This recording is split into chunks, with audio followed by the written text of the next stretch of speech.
Roll gang, and welcome on in to this episode of the Weekday Wake and Bake. We are your hosts of the show, Processor Sky and the beautiful, lovely Miss Rachel. Good morning. How you doing today, my love? Doing good. I'm doing good. You've been chilling and vibing in the sheets, and now we chilling and vibing in the studio. Yeah. Right? That's funny. Yeah. Oh yeah. We're back for another Stony Sports Report episode of the Weekday Wake and Bake. We are actually about to lose this fucking camera. Oh man, all the animals are chilling around. But yeah, Rachel, what's the Stony Sports Report? So today we'll be going over some of the latest sports news and sharing it with you all while consuming some cannabis. Yeah, while consuming some cannabis on this lovely hump day morning here in Las Vegas, Nevada. The weather is really coming around. It's been beautiful outside, and we are super excited to go ahead and share the latest and greatest in sports news and then go and fucking smoke outside today, as all the roll gangsters should be doing.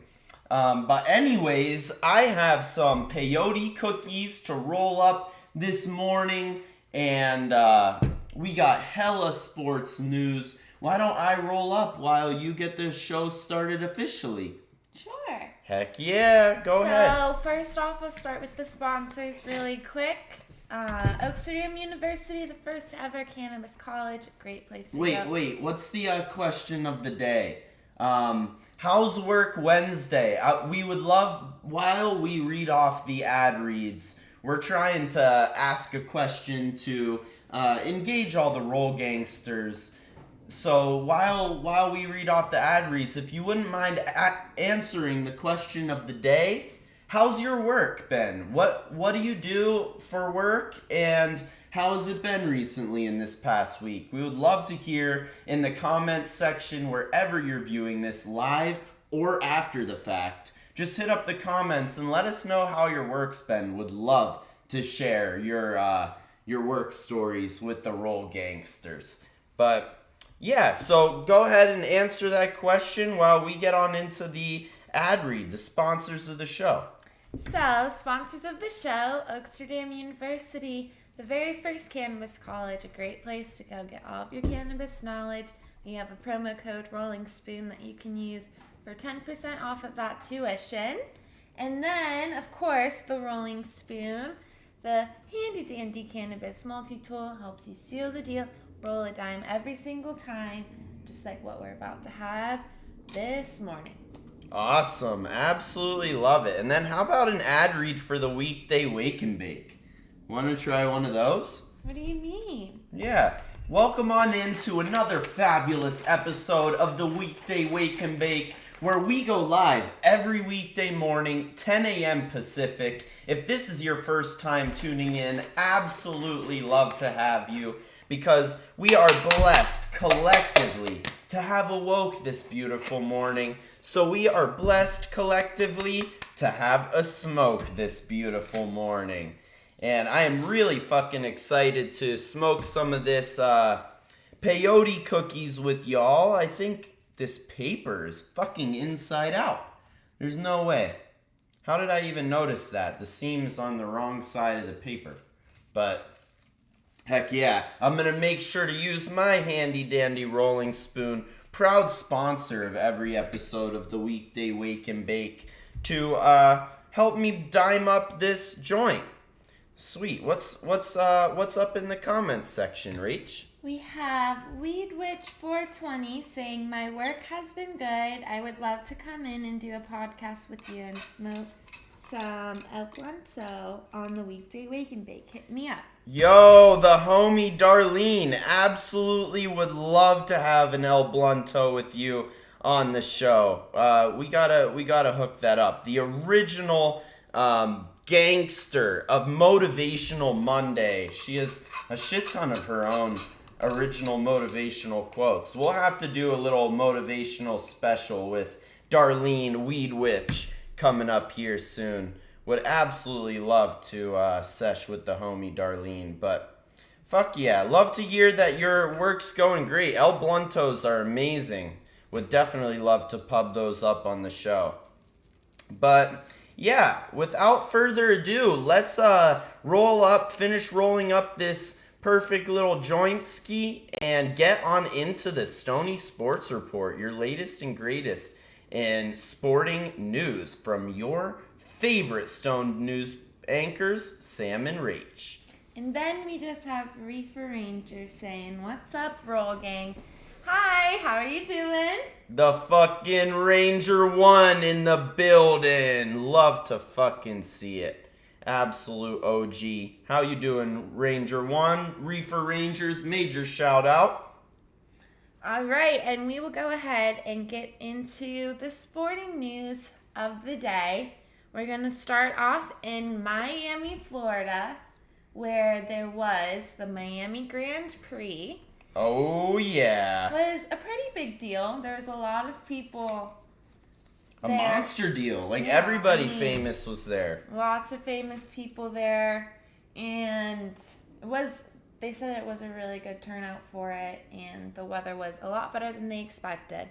But Max Verstappen coming in first after starting in ninth, and he is the winner again of the Miami Grand Prix. He won last year, and he is the only driver to ever win there. Yeah. Miami Max, baby. I mean, third year running, Max Verstappen defending his Miami Grand Prix title. How about that? What team does he drive for again? Red Bull. Oh, Red yeah. He's the defending world champion. Probably the best driver on the face of the planet. Yeah. Max Verstappen. So, tell them a little bit about the juice that happened in the qualifier with Charles Leclerc and the Ferrari. Yeah, well, Charles, he was going for his, just the qualifying laps to determine where everybody starts, and he ended up within like the last minute and 39 seconds of the whole thing, he ended up crashing into the wall. Ending the session, Which means that everybody is in the spots that they're in. So he was in 7th, and Charles was, and then Max was in 9th, and he didn't really get to compete, so he started in 9th. Sam thinks that Charles tried to sabotage him a little bit by doing on purpose. that. And I mean, it definitely did give a little bit of an advantage having Max start at 9th. Because Max was doing his flying lap. So imagine how the qualifier works is you lay down one lap as fast as you possibly can in each section. Mm-hmm. So Max Verstappen was doing his flying lap, which means his legit lap that he's trying to lay down to earn pole position. Also, for the other ones, he had been coming in first, so it was looking like it would be his. He was the fastest driver on the track. And his flying lap would have earned him pole position, which means you get to start first in the race. And it's a lot easier to win if you start first. You don't have to overtake anybody. You start first and you keep the pace, you win the race. So Verstappen was doing his flying lap to earn first. He was going to get the pole position. Mm-hmm. And Charles Leclerc, his rival in the Ferrari, hit it into the wall. You know what I mean? It's kind of sketchy because they red flagged the session, which means Verstappen doing the flying lap had to smash on his brakes, and he did not get to earn the opportunity to earn his pole position. But he ended up winning. He did. He ended up deserving that position. I mean, I will be the first to say I'm not as big of a Max Verstappen stan as Sam is, but I definitely respect him. Like, he's not my favorite driver. I like to root for other people. He's not my favorite driver either. Yes, he is. No. Lando Norris is my favorite Formula One driver by a mile.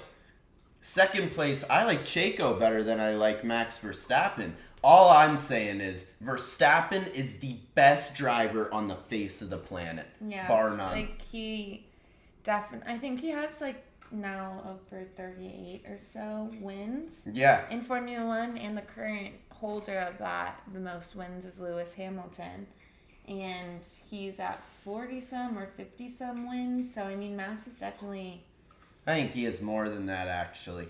But I have to look at the stats. Yeah, but we should look at it is, because, like you said, Lewis Hamilton was dominant for a long time. But Max Verstappen is working on his third straight world title. Yeah. You know, he won 2 years ago, he won last year, and he's winning this year. Yeah. And it's crazy because they made new rules to make the cars more even, and Verstappen still wins every race. Like, he's just completely dominant. So fun to watch. Miami Max defending his Miami Grand Prix title. With then second place going to Checo, which is his teammate, so that's awesome. Red Bull definitely took over. And then Alonso was in there. He was top 3. That was his first pole position of the year. The oldest driver on the grid. On the podium, Fernando Alonso. Love to see it.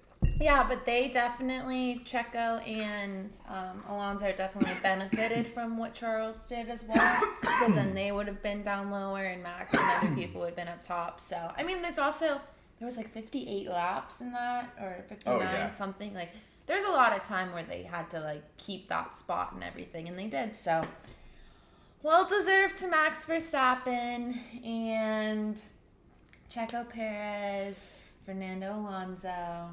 Shout out Red Bull. Yeah. Winning. Ferrari boys, come on. We gotta the 1-2 finish, despite the Ferrari's attempt to ruin the Grand Prix weekend for the Red Bulls. But I am such a fan of Ferrari. I don't think he tried to sabotage.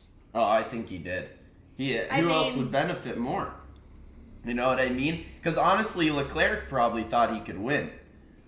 But, yeah. Honestly, some juice. Yeah. We absolutely love Formula One on this show. If you guys don't watch Formula One yet, you're missing out on the most dramatic sports league in the world. You know, it might not be the most like exciting physical drama, but it is so personal. If you're actually there watching it, you're really only seeing 20 cars zoom by you for 0.1 seconds. Like, you know, it's not like you're seeing them struggle or watching them on a court or something where they're just right in front of you in this little area. They're just zooming around, so.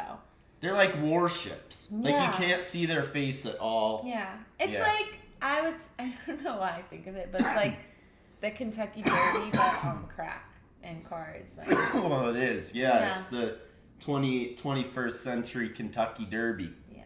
Forget NASCAR, Formula One. What's the next story here on this Stony Sports Report? The next story is, first let's just check the chat and see what we've got. Reefer Ranger saying, y'all gonna come to Mission Wellness. Gotta try to hit Mission Wellness. Yo, Reefer Rangers, the absolute best. Such a great stoner coalition with a great cause. Absolutely shout out to Ranger One and the squad out in the Bay and Sacramento. Yeah, Sacktown's finest Reefer Rangers. We've got some people that want to see the weed. Oh yeah, the peyote cookies. We smoking that good this morning. Good Can't see it too well, but. Yeah. And good morning, Rob. Yo, good morning to Rob. The squad. I will see him later today. Yeah. NASCAR. No, fuck NASCAR. NASCAR is driving in circles. Formula One drives on a circuit. Yeah. All over the world, baby. Huge. All right, so moving on to the Philly 76ers. We have Joel? Yep. Which one? Joel and Embiid. Good job, Rachel. Good job. I don't want to butcher anybody's name. No, you killed it. Anyways, we just won't say it anymore. From the Philly 76ers, led the team to the Game 5 victory to put the Sixers over the Celtics 3-2. What? You should put the 76ers. Just try. Like, you already read the story. Like, say it in your own words. Like, Okay. this isn't meant to be a script. These are just notes. Well, You know what I mean? Notes from your brain. No, you just what happened? All right, so the Philadelphia 76ers took down the Boston Celtics yesterday in Game 5 of their playoff series, putting the 76ers up 3-2 in the series. And Joel Embiid became the 18th game all-time, NBA playoff all-time, to score 30 points in a game for a over 7-foot-tall player. So just dropping dimes, a fucking massive human being that can also score. Joel Embiid carrying the Philadelphia 76ers to a 3-2 lead over the Boston Celtics yesterday. Imagine having to, like, bend your neck almost every time you walk in a door. Yeah. No, you have to bend down. Like, he could not fit through the front door. This is probably he is Goliath. He is Goliath. Joel Embiid, the 18th game in NBA playoff history where a 7-footer put up 30 points. That's huge. I mean, from what I've seen from watching, a lot of the times the super tall guys are not making the points. They're there to protect and block. So that's honestly huge and good for the 76ers. Yeah. Yeah, monster win for our old hometown basketball team, the only basketball team from the great state of Pennsylvania, the Philadelphia 76ers. I hope they take down the Boston Celtics in Game 6 tomorrow. Me too. I mean, I think Philly's teams, sports teams have really They've been winning. Yeah, they've been. I don't know They what's have in the been Philly winning. water right now, but The Sixers in Game 6, take it to Vegas, send the ticket, win some money. maybe not. The Sixers in Game 6. Yeah, but like, will you win enough? I hope so. We do have some parlays on the UFC fights coming up. The UFC has been absolutely ruthless. We just had an awesome fight in the UFC last Saturday, but before we get on into that, gotta give a quick shout out to all the Roll Gangsters tuning in on all the streaming platforms. We absolutely love to sesh with y'all every weekday morning. It is How Is Work Wednesday, so would love to hear from Rob and the squad. How's work been for you guys? What do you do for work, and how has it been? What's the work drama been like at the workplace? And if you guys would share wherever you're streaming live or after the fact, would love to share it with the Roll Gangsters. And also, gotta give a major shout out to Oaksterdam University, the first ever cannabis college. Don't forget about that code. Rolling Spoon for 10% off of your tuition. Sorry, I just got confused. the first ever. I know, that's what I realized then. And then, of course, the Rolling Spoon, the handy dandy cannabis multi-tool that helps you roll a dime every time. Fuck yeah. So the last piece of sports news here on the Stony Sports Report is Aljamain Sterling, the king of cringe, defeated Henry Cejudo to retain his bantamweight 135-pound division UFC belt, his UFC title. And honestly, it was a sketchy win. It was a split decision. My personal scorecard had Cejudo winning 49-46, but the actual UFC judges saw it differently. Two of them, anyway. One of the judges was on Cejudo's side, but Aljamain Sterling retaining his bantamweight title by a split decision, and it was a super fun fight to watch, wasn't it? Yeah, it really was, but it wasn't as physical as I thought it would be. Like, it wasn't, They weren't smashing each other. It was more of a wrestling. And, yeah. It was very much a grappling match between two of the best grapplers on the planet. Yeah, but I mean, in a way, I'm happy for the guy for Sterling, who gets to keep his belt when somebody that's like a former belt holder comes in talking all that smack, like, oh, I can take you down. Yeah, you not kind of for want long. him to be able to defend himself and be like, yo. Sterling only took that fight because he knew he could win it. Yeah. You know, Cejudo's not honed. He's been out of the game for a while. Sterling was being a pussy when he took that fight, in my opinion. There's a much bigger monster looming over his head. Yeah, but that's the thing, though. Like, it didn't, to me, watching it, it didn't seem like, oh, Sterling just completely knocked that guy out. Like, there's no way that he could have. You're right. It wasn't a match. He didn't really win it. Yeah. Neither did Cejudo, but like. Yeah, but then again, you have to come to some sort of conclusion in that. Yeah. But honestly, he can no longer run.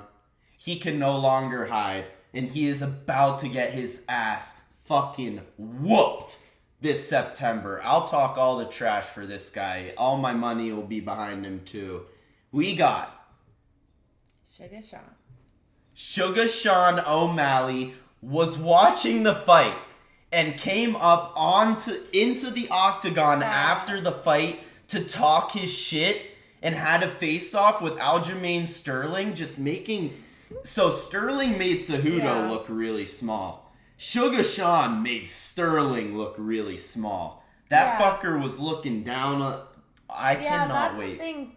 Henry Cejudo is just so tiny compared to the other guy. Like, and then seeing Sugar Sean, it was nice. Because that was the first fight I've ever seen Aljamain Sterling fight. So, you know, I see this big guy versus this little guy, and, you know, but then seeing him next to Sugar Sean O'Malley, it's like, that'll be a good fight. And it was getting heated, like breaking people up, putting people on the other side. Sterling was about to cry. Yeah, but He's even... like, September. Yo, he was just saying when he's going to get his ass kicked. Like, he was just calling the date that he's going to lose his belt. I have seen Sugar Sean fight. I don't think you could pay me enough to get in a ring with him. So. No, what do you mean? That's it. You'd have. Oh, no, he doesn't. He's the world's best. He's the world's best at 135. Sugar Sean O'Malley. You can't pay me enough to try to fight him. Obviously, I never would, but I'm just saying I'm scared. You would be fighting Amanda Nunes, and you couldn't pay you I enough know. to fight I'm her just either. saying. I'm just saying. No, he's a fucking animal. He's gonna finally tear. Yo, Aljamain Sterling is just cringy. You know, he's just cringy. Like, everything he says, the way he does, the way he looks, it bothers people. You can, like, I don't know. You have to know him. If you know him, you know. But I don't think I've had more of a rooting interest for a UFC fight than O'Malley Sterling coming up in September.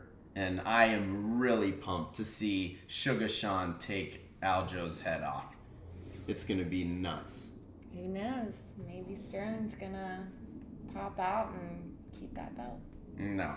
No chance. Absolutely zero chance. But we will be here on your Wednesday episodes to break it down with you. Win or loss. Absolutely love chopping it up with the Roll Gangsters, having our morning smoke with my love, the Rachel.